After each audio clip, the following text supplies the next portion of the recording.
Tenía 70 años, el cabello blanco, y usaba la misma bolsa de cuero gastado desde hacía 15 años.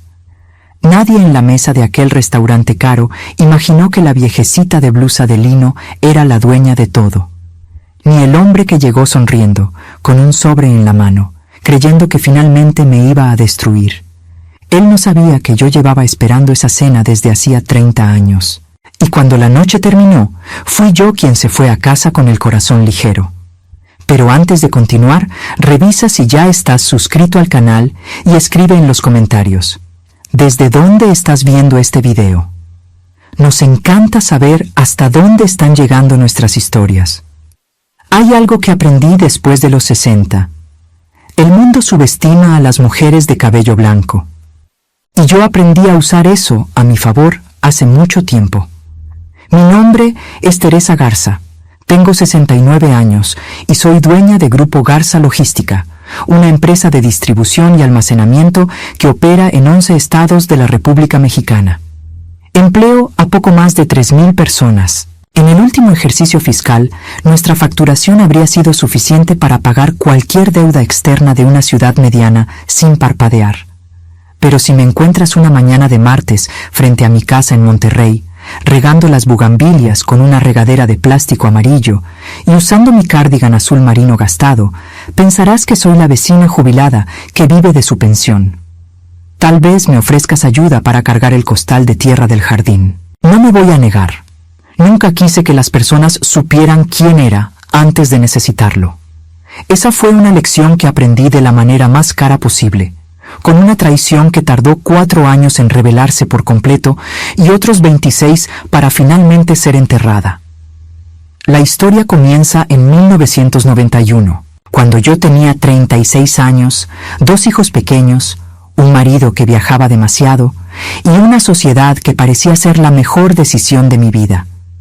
Roberto Velasco era el tipo de hombre que llenaba cualquier habitación con su energía. Alto, platicador, con esa sonrisa que te hacía creer que el mundo era generoso y que las cosas iban a salir bien. Nos habíamos conocido en un diplomado de gestión empresarial en Guadalajara, y en menos de 6 meses estábamos montando juntos la primera sucursal de lo que llegaría a ser el Grupo Garza. Él entró con los contactos. Yo entré con el dinero de la venta del departamento que heredé de mi madre y con la única cosa que siempre tuve de sobra: capacidad para trabajar sin parar.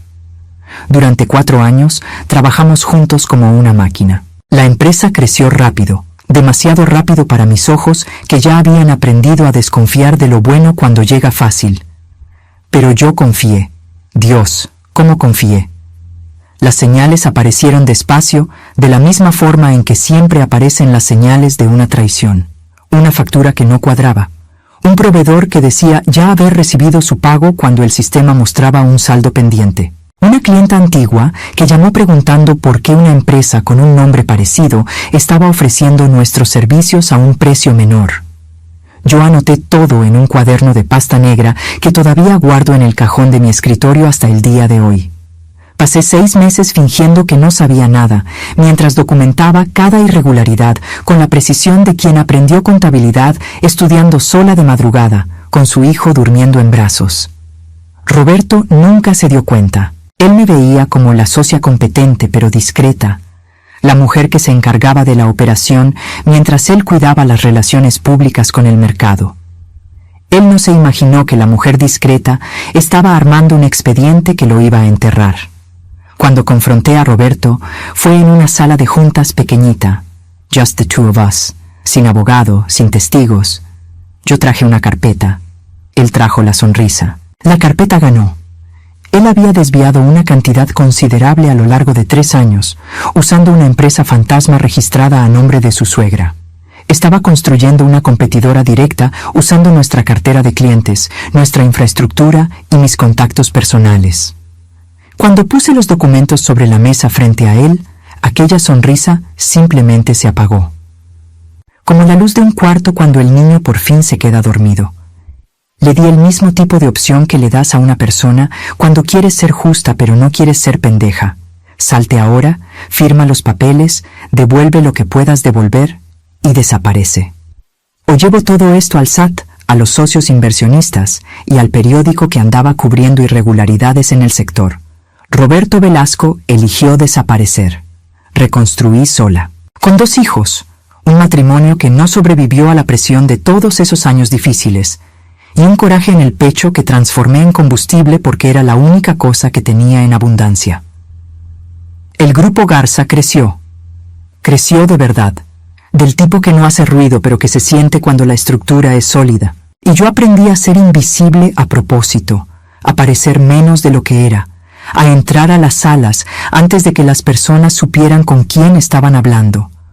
Nunca más volví a tener un socio. El tiempo pasó, como siempre pasa. Mis hijos crecieron. Mi hija menor, Ana Sofía, se volvió la persona más parecida a mí que he visto en la vida, con menos paciencia y más vocabulario. Mi hijo mayor, Diego, sacó la apariencia de su padre y, afortunadamente, mi carácter. Cuando Ana Sofía llegó con Enrique por primera vez, en una comida por mi cumpleaños aquí en Monterrey, yo estaba pelando una naranja en la cocina. Ella me presentó a su novio con ese entusiasmo medido que usan las hijas cuando quieren que la mamá lo apruebe, pero fingen que no les importa. Él era alto, de buena presencia, con esa seguridad de quien nunca tuvo que preocuparse mucho por llegar a fin de mes. Me apretó la mano con firmeza y me llamó señora, de una forma que se sintió genuina. Pensé, este muchacho está bien educado, y lo dejé registrado en mi mente sin hacer alarde. Ana Sofía tenía 32 años en esa época, trabajaba como abogada corporativa, y escogía a los hombres con un criterio que me enorgullecía. Prefería estar sola que mal acompañada. Así que cuando la cosa se puso seria con Enrique, presté atención.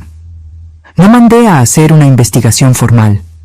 No soy del tipo que actúa por paranoia, pero tengo un asistente de confianza desde hace 23 años, Gómez, que tiene el don natural de encontrar información sin que nadie se dé cuenta de que estaba buscando.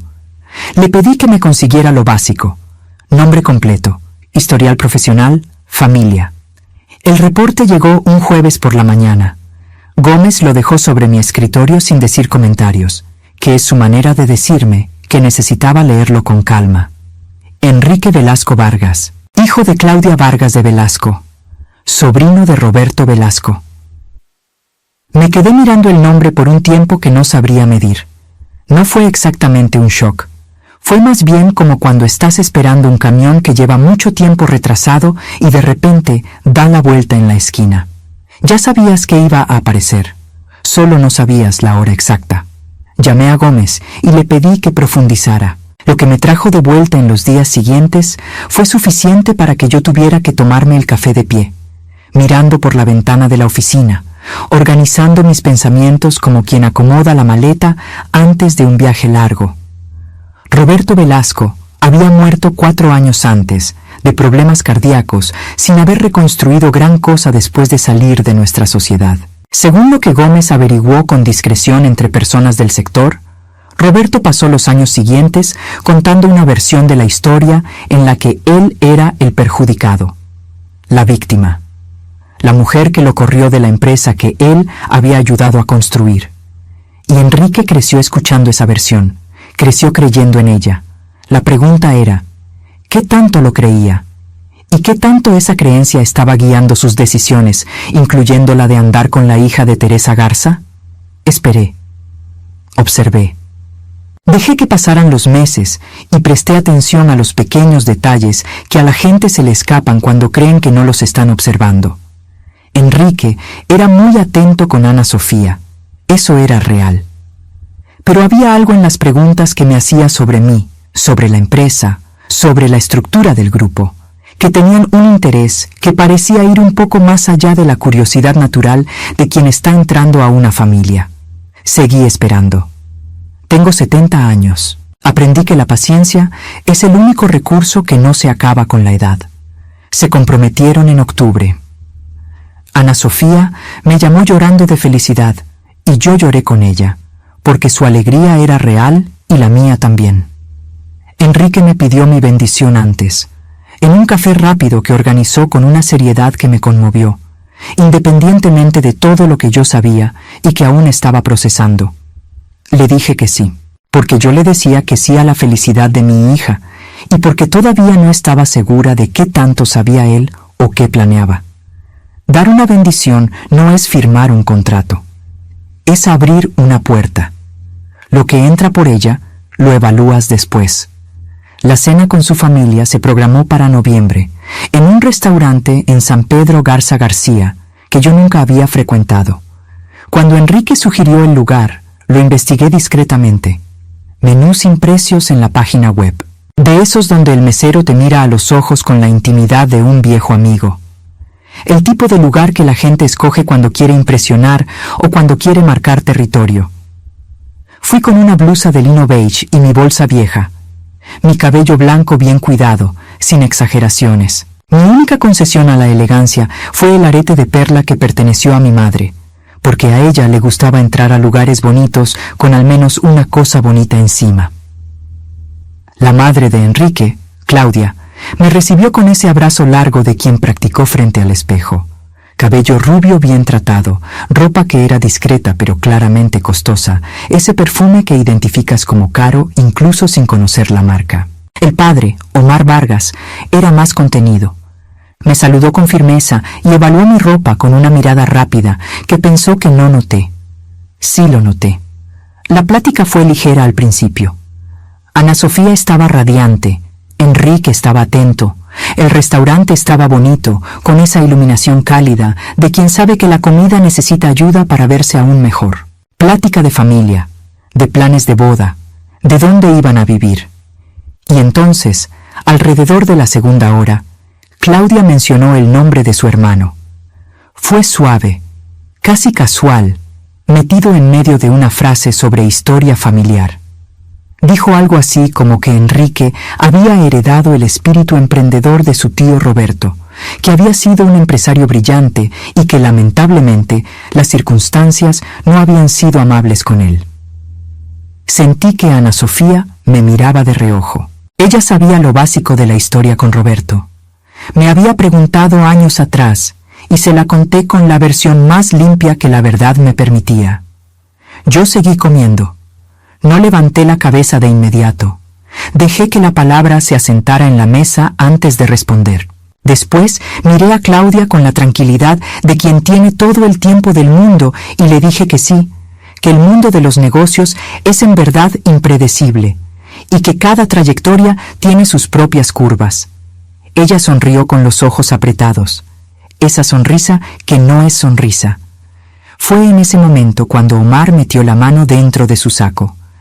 El sobre era grande, beige oscuro, del tipo que usas cuando quieres que el contenido parezca oficial y pesado. Omar lo puso sobre la mesa con una calma que reconocí de inmediato, porque es la calma de quien ensayó el movimiento. Aquí estaba la verdadera cena. Lo que había pasado antes solo fue el aperitivo. Ana Sofía se tensó a mi lado.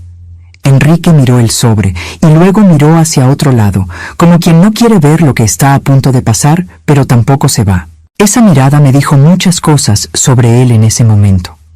Omar empezó a hablar con voz medida, escogiendo las palabras como si estuviera dando una declaración oficial. Dijo que la familia guardaba documentos del periodo en que Roberto era socio de la empresa que se convertiría en el Grupo Garza. Dijo que esos documentos mostraban una versión de los hechos diferente a la que circulaba en el mercado. Que Roberto había sido coaccionado para salir, que se tomaron decisiones de forma que perjudicaron gravemente su parte, que la familia creía que había una injusticia histórica que merecía ser corregida. Mientras él hablaba, yo le presté atención a 3 cosas al mismo tiempo. A su voz, que tenía esa vibración de alguien que cree en lo que dice, o al menos cree que lo cree. Al rostro de Claudia, que tenía esa expresión de mujer que se preparó para una victoria, y al rostro de Enrique, que estaba mirando el mantel de la mesa con la mandíbula apretada. Este último rostro fue el que más me importó. Cuando Omar terminó, había una expectativa suspendida en el aire, de esas que aparecen cuando la gente cree que ya tiró la carta decisiva y están esperando a que el otro lado se derrumbe. No me derrumbé. Tomé mi vaso de agua, bebí despacio, lo volví a poner en su lugar con cuidado, sin hacer ruido, y dije, con la voz más tranquila que he usado en mi vida, que entendía lo que estaban presentando y que había algunas cosas que yo también necesitaba compartir. Saqué de mi bolsa vieja un sobre más pequeño, blanco, sin nada escrito al frente. El momento en que una persona se da cuenta de que el otro lado venía preparado es muy específico. Lo ves en los ojos, en un cambio pequeño pero inconfundible, como si a la luz de un cuarto le hubieran bajado la intensidad un 10%. Eso fue lo que pasó en la cara de Omar. No abrí mi sobre de inmediato, de la misma forma en que no abro nada antes de estar segura de que es el momento correcto. Hablé primero. Dije que conocía la historia de Roberto mejor que cualquier persona en esa mesa, no porque yo la hubiera inventado, sino porque yo la había vivido. Dije que entendía que la familia había crecido escuchando una versión, y que yo respetaba que para ellos esa versión fuera real. Que el dolor de perder a alguien a quien amabas y de creer que había sido víctima de una injusticia era un dolor verdadero, aun cuando la narrativa que lo producía no lo fuera. Entonces abrí el sobre. Lo que yo tenía adentro no era una sorpresa para mí. Era la misma carpeta que llevaba en mi archivo desde hace más de 30 años, reproducida con cuidado. Los estados de cuenta bancarios con los desvíos documentados, los registros del acta constitutiva de la empresa fantasma, los contratos que Roberto firmó usando nuestra cartera de clientes para beneficio propio, y una declaración firmada por el contador que trabajaba para él en esa época, un señor llamado Ezequiel que todavía estaba vivo, con buena salud, y que me había enviado una declaración notariada y actualizada 8 meses antes, cuando yo, por precaución, decidí renovar toda mi documentación sobre el asunto. No leí los documentos en voz alta. Los empujé suavemente en dirección a Omar y dejé que él mismo los leyera. El silencio que siguió fue de esos que tienen un peso físico. Claudia se inclinó para ver por encima del hombro de su marido. Su expresión cambió despacio, como cuando baja la marea y va revelando lo que estaba debajo del agua. Ana Sofía me puso la mano en el brazo, suavemente, sin decir nada, que es su manera de decirlo todo. Yo miré a Enrique. Él también estaba leyendo por encima del hombro de su padre, y había algo en la forma en que sus ojos se movían por el papel que me dijo que lo estaba procesando de verdad. No negando, no construyendo una defensa, leyendo. Ese detalle importó más que cualquier cosa que se haya dicho esa noche. Le dije a Omar, con cuidado pero con claridad, que lo que estaba en ese sobre era suficiente para haber acabado con la carrera de Roberto de una forma mucho más definitiva de la que yo había elegido. Que la opción que le di hace 30 años había sido la opción amable, que yo no tenía ningún interés en revivir ese capítulo de manera legal, porque ya estaba cerrado y porque los muertos no merecen más castigo que el que la vida misma ya les entregó. Pero que yo necesitaba que supieran la verdad, no por la empresa, no por mí, por Ana Sofía, que merecía casarse en una familia que conociera los hechos reales, y por Enrique, que merecía construir su propia historia sin tener que cargar con una narrativa heredada que no le correspondía. Lo que pasó en los siguientes 20 minutos es la parte que se queda conmigo cuando pienso en esa noche. Omar se quedó callado por un largo rato. Después dijo, con una voz diferente, más pequeña, que Roberto siempre insistió en que había sido perjudicado, que la familia le había creído, que tal vez, admitió con un esfuerzo visible, no tenían la historia completa. Claudia no dijo nada, pero vi cómo se le llenaban los ojos de lágrimas y entendí que esas lágrimas no eran de coraje. Eran las lágrimas de alguien que acababa de darse cuenta de que construyó años de resentimiento sobre unos cimientos que tenían menos solidez de lo que se imaginaba. No sentí placer en eso. Sentí esa cosa rara que sientes cuando una injusticia por fin es nombrada correctamente, que es alivio mezclado con tristeza, porque el camino para llegar hasta ahí no debió haber sido necesario. Pero fue Enrique quien me sorprendió. Se volteó hacia mí con una expresión que solo puedo describir como valentía avergonzada, que es el tipo de valentía que exige más que el valor común, porque primero tiene que admitir algo. Él dijo que sabía del historial entre las familias desde que él y Ana Sofía se pusieron serios, que su papá se lo había contado, que existía la esperanza, no de extorsión, él mismo usó esa palabra, sino de alguna forma de reconocimiento o acuerdo, y que él había aceptado venir a la cena sin saber exactamente qué planeaba hacer su padre, lo cual, dijo mirando hacia el mantel de la mesa, no era excusa, era solo la verdad.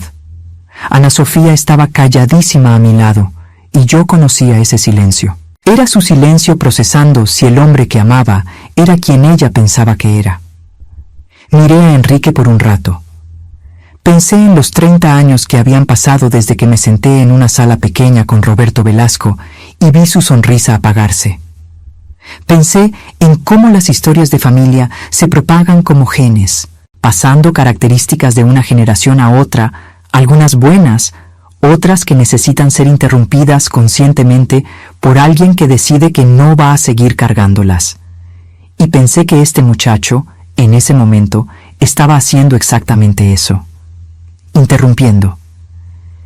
Le dije que apreciaba su honestidad, que no era poca cosa admitir lo que él acababa de admitir, frente a sus padres, frente a su prometida, en una noche que claramente no había salido como ninguno de los dos lados esperaba. Le dije que lo que me interesaba ahora no era el pasado, que ya había sido documentado, archivado y cerrado. Lo que me interesaba era saber qué tipo de hombre iba a elegir ser él de aquí en adelante. Ana Sofía respiró a mi lado, ese tipo de respiración que es casi como un suspiro de regreso a la vida.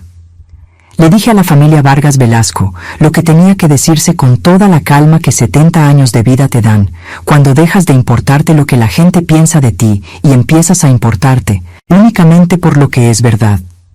Que yo no guardaba rencor, que Roberto había tomado decisiones y vivido con las consecuencias de ellas, y que el asunto estaba cerrado, que la familia podía guardar la memoria de él de la forma que lo necesitaran, pero que la narrativa de víctima no correspondía con los hechos, y que seguir cargando con ella solo iba a perjudicar a las siguientes generaciones. Y entonces, porque era necesario ser completamente honesta, dije algo que no había planeado decir, pero que tenía que salir. Dije que el Grupo Garza era mío, que yo lo había construido sola, con mis manos, con el dinero de la herencia de mi madre, con noches sin dormir y decisiones que tomé cuando no tenía a nadie a quien consultarle. Que el nombre Garza era mi nombre, no el de ningún socio, y que yo cargaba con eso como cargo todo lo que es mío, sin hacer alarde, pero con firmeza. Dije que Ana Sofía, a los 25 años, se había convertido en socia minoritaria del grupo, porque fue la decisión más natural del mundo para mí. Que Enrique estaba a punto de entrar a esta familia no como un atajo hacia lo que no era de él, sino como alguien que tendría que ganarse su propia posición por su propio mérito, de la misma forma en que yo me gané cada cosa que tengo. Omar escuchó sin interrumpir. Claudia estaba mirando la mesa. Enrique me estaba mirando de frente, y había en esa mirada la mezcla específica de respeto y determinación de quien acaba de entender a qué tipo de familia está entrando. Les dejé los documentos, ya no los necesitaba.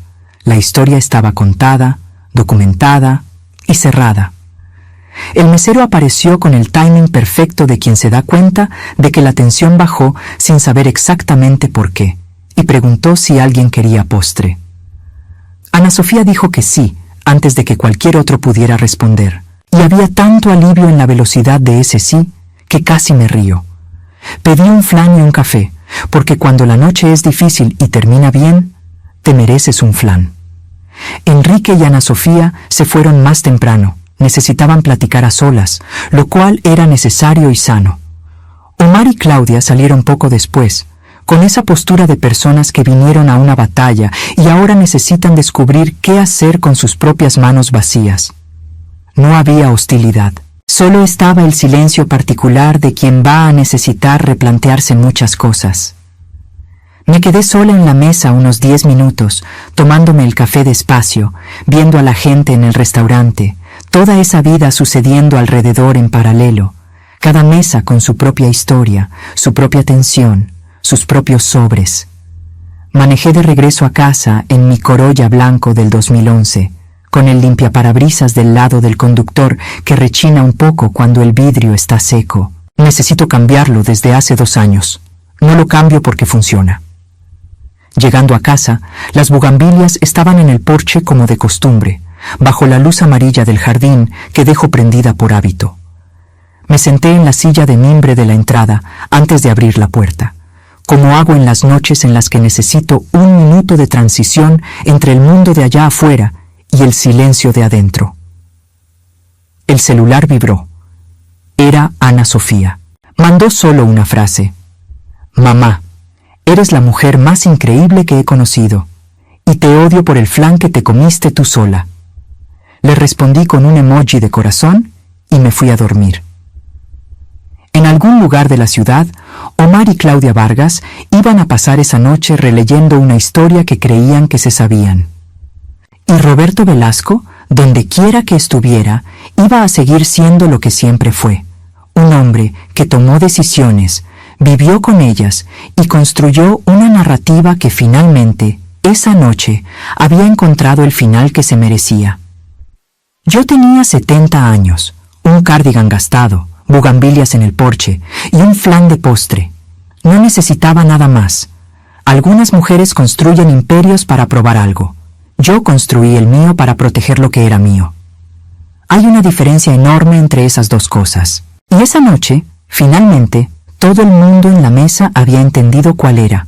Ahora, si te gustó esta historia, haz clic en suscribirte y dime en los comentarios qué parte te dejó con la boca abierta.